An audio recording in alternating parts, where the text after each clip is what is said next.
Right, good morning, everyone. New week, new nonsense in the newspapers, as per usual. But hope we all had a good weekend. We'll quick look and see who's in. Good morning, Mary McDonald, Doug Coop, Graham Beanie, George Docherty, Christina Ackies, Lorna Shields. Morning, Reagan Elite. He gave me a handy list. Morning, last Braveheart, Mark Leslie, Lydia Hedron, Ackies, Kirsty, John, George, Christina, Anna, and Stevie Bankier. That's quite handy. That's made a list. There's a good few years that are in. Morning, John O'Rourke. Black in the white. Morning, City Flyer. Morning, Kit Hood. Morning, 74, the Jers. Morning, Melanie. Morning, Tina up there in Dundee.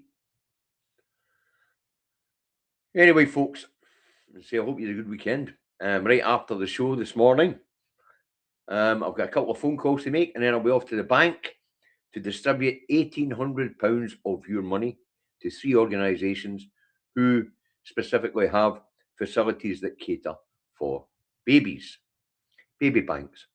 Okay, so Baby Bank Scotland, the Drum Chapel Baby and Food Bank, and as you know, Wee Scribbles is going to distribute the other 600 between 2 organisations in Kilsyth and Cumbernauld. Okay, so that's my morning. I did say my next day off, I would be out and distribute this money and get it out before Christmas, let these organisations make good use of it. And at the end of this month, beginning of next year, we'll do the same. We will help them get their year started with whatever funds comes in this month. Okay. Right, we're getting there. Although I believe that the First Minister was giving a speech this morning, so might be a wee bit slow in getting there. Morning, Hugh. Morning, Harry. Right, we're almost there. Let's get this one underway, shall we? It's Andy Truck Davy out the truck and at home in his office in Salisbury, North Lanarkshire, where it is a mixed bag this morning. 8 degrees, sunshine and showers, and the forecast. Today's high will be 9 degrees. Humidity, the air's pretty damp, folks. It's at 93%. Wind speed, 15 to 30 mile an hour, and there's no pollen count to speak of. So that's what the weather's like here in Salisbury, North Lanarkshire. If you want to know what the weather's like where you are, look at your own bloody windy. All right, first up this morning, we've got the Scotsman. And what's the Scotsman got for us this morning? Well, the Scotsman tells us there's a fresh vaccination drive as flu cases continue to spike. And it would appear that this particular strain of the flu is very, very virulent. And apparently, as well, in the vaccine that's been produced for this year's winter outbreak, doesn't include this particular strain, but it's still recommended that you get the vaccine because apparently it lessens symptoms. Okay, so there's a drive on for people to get vaccinated. So I'll leave that with you. It's up to yourself. It really is. I'm not giving advice on whether people should or should not get vaccinated. That's their business. Next up this morning, we've got the Rancid, and as you know, we don't put the Rancid up, and it's on a football story. And it's got Minister's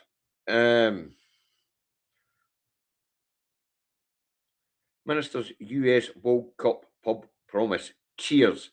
Health Secretary says government will make sure pubs get late licenses. Well, what can we say about that? Other than the fact it'll be bad for our health, it'll be good for the spirit. But what it will do is it will definitely help out a struggling hospitality sector. These big sporting events and things like that do tend to help the hospitality industry. So that's no bad news. That's quite good news, especially for the hospitality industry. It gives them plenty of time to get all the dots in place for later opening. Okay, next up we've got the Herald. What's the Herald got for us this morning? This one's a cracker. This one's a cracker. Mid-career staff quitting NHS amid burnout fears. Now, what's this all about? Well, apparently, consultants and nurses over the age of, or under the age of 55, or around about the age of 55, are chucking it. Apparently, they're leaving the NHS. Now, this was a study done by a retired consultant and ex-president of the Glasgow Royal College of Physicians of Glasgow. Now, this guy, Mike McCurdy, was commissioned by the Labour Party to look into people leaving the NHS in their mid-50s. Well, guess what, folks? If you want the public sector and you've done long enough, 55, you can retire. Also, your nurse consultant, 55, your children are probably up. You can probably afford to go off and do other things. Go work in other healthcare systems like Canada, New Zealand, Australia. Or, of course, they could be going off to do voluntary work like David Milligan's friend has done. She's off in Africa somewhere. So there isn't any real reason that's given here. So this guy's assuming burnout. And it was commissioned by the Labour Party. So anybody surprised about this having doom and gloom at the centre of it? After all, their main election drive this year is to claim that the NHS is in shite state under SNP hands, which is pretty, that's a pretty fucking brave thing to do for Anna Starwer, considering when we look at the NHSs in England and Wales, which are performing much worse than NHS Scotland, yet they are under Labour control. And a case point, or a case in point, if you like, would definitely be NHS Wales. It's the worst performing NHS on these islands. And it's been under Labour's control since devolution began 25 years ago. So how the Labour Party here in Scotland thinks that slagging off the NHS and saying they'd be better running it would be an election winner here in Scotland blows the mind. The mind boggles. Absolutely boggles. Looking at Labour's track history, especially in Wales, they've only been in office for 18, 20 months in England, but especially in Wales. That is a great case in point because they've been in charge there for 25 years and it is the worst performing NHS of all 4 NHSs. The worst. No real. But so Labour commissioned somebody to say that people are leaving the NHS and the reason is burnout. I doubt it very much. They're probably just making career changes at a point in their career where they can actually do that sort of thing. Okay, let's get rid of that. Next up, we've got the scum. And we don't put that up either. So what's the scum got for us today? The scum has its own royal story today. Royal exclusive. Harry gun cop U-turn.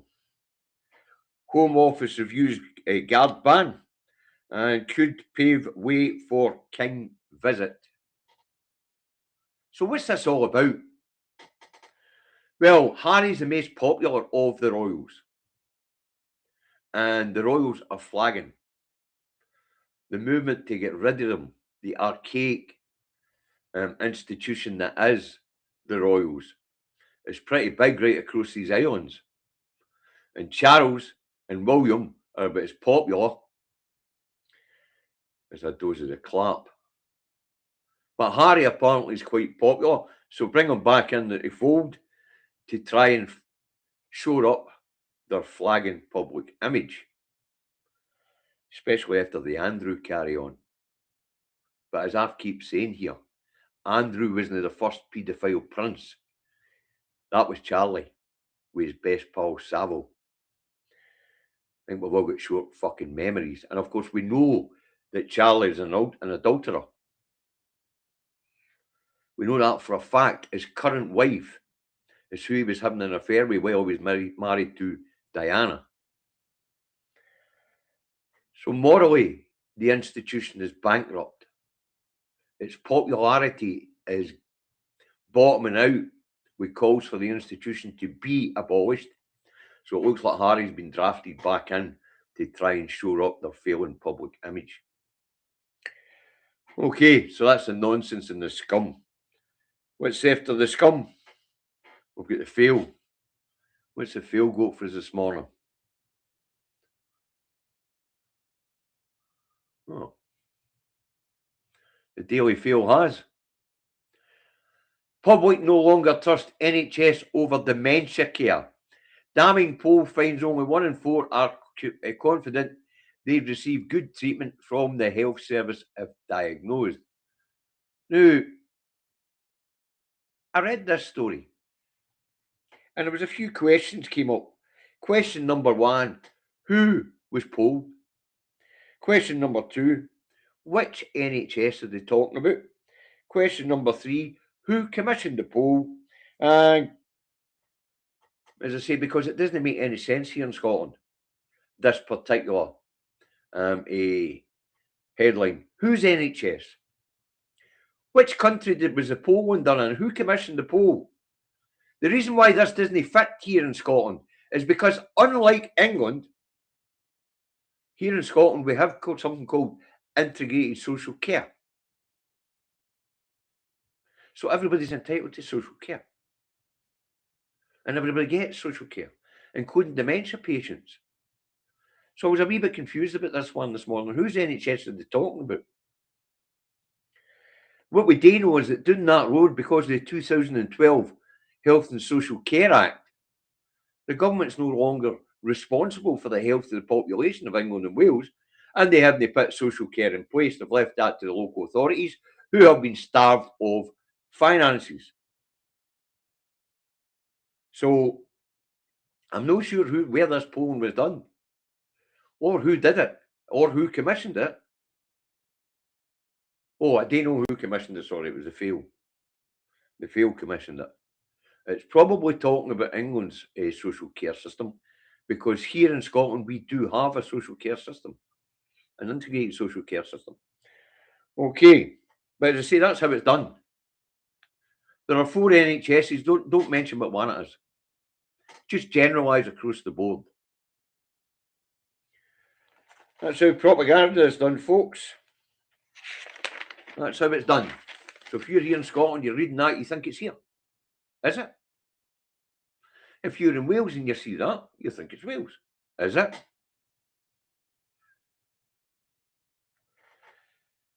Right, let's move on. Next up, we've got the loony rag, the Express. What's the Express got for us this morning?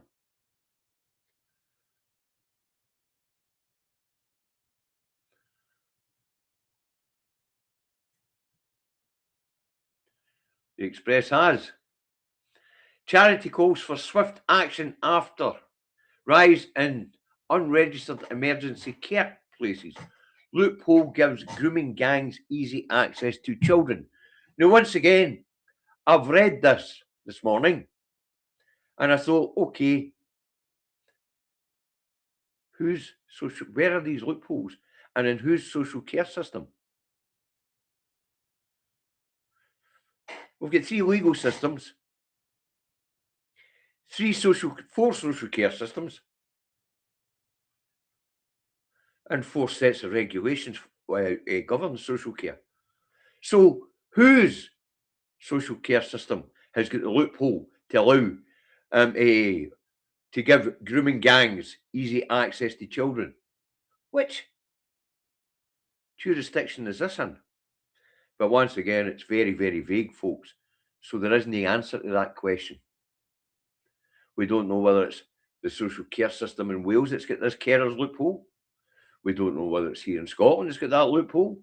We don't know whether it's in Northern Ireland or England that's got that loophole. It's just too vague. So scare stories.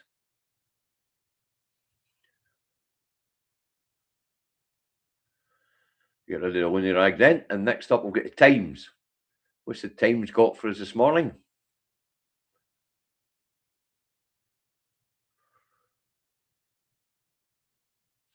State will encourage all staff to join a trade union. Compulsory advice workers' rights package. Now, what's this all about? Well, apparently, the Labour government and the workers' rights bill is going to make it compulsory for unionised companies, firms that recognise trade unions and have a trade union operating within them, have a legal obligation to tell new employees about the trade union which operates within their organisations. And apparently they're supposed to encourage trade union membership. Now, why would Labour do that? Money. Money. All of these trade unions take a part of your trade union dues and pay it to the Labour Party. So there you go, folks. How many companies out there, small to medium-sized businesses, don't recognise trade unions and don't let them in the door? Anyway, that's supposed to be a bad story for the Labour government. Right, next up we'll get a Tory graph. What's the Tory graph got for us this morning? Right-wingers branded danger to children. Yeah. So there you have it, folks. Apparently, if you're a right-winger and a patriot, according to this rag, then you're a danger to children. Well, we do know that a fair few of those involved with Tommy Robertson's organisation have got convictions for these sorts of things. Domestic abuse, that sort of thing. But to brand all right of centre leaning people as a danger to children, bit extreme that. A bit extreme that. There you go. So if you're a patriot, you're a danger to children. And why is it the patriots are right wing? Can we not love our country without being right wing? So apparently, if you're a nationalist or a patriot, you're a right winger. How does that work here in Scotland where we've got a civic nationalist movement which is left leaning? It doesn't work. It doesn't fit the model. We have a left leaning civic nationalist movement here in Scotland.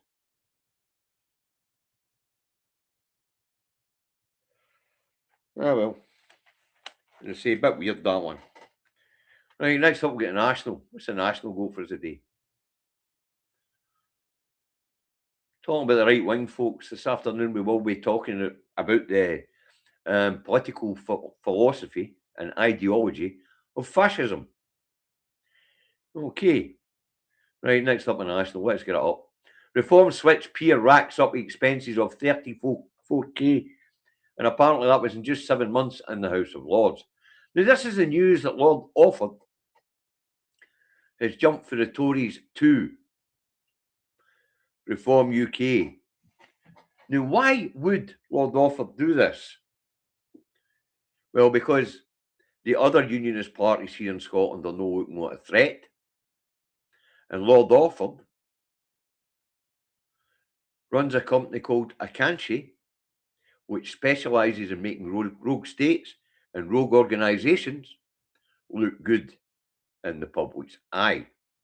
He's most famous for spending 2 years prior to the Scottish referendum making up an advertising campaign that would be triggered if it looked like Yes was going to win. And that's exactly what happened.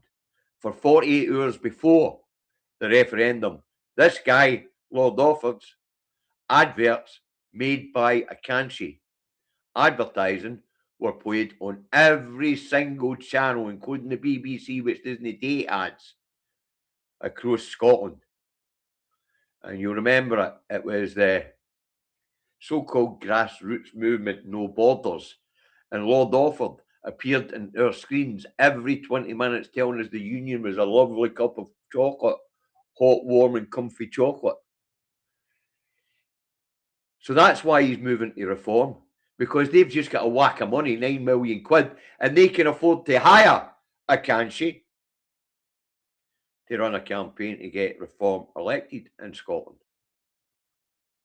So if you're wondering why he is switched from Tory to a reform, that's the story. The unionists are running scared here. And Lord Offord, as I say, his speciality through his company, Akanshi, is to make rogue states and rogue political parties look good. Right, let's get that done. So the campaign here in Scotland for reform will be ramped up, and Offord will be leading that up. And with the amount of money that Farage's party's just taken in, they've got a substantial war chest. A substantial war chest. Right, after the National, we have the I. So let's see what the I's got for us this morning.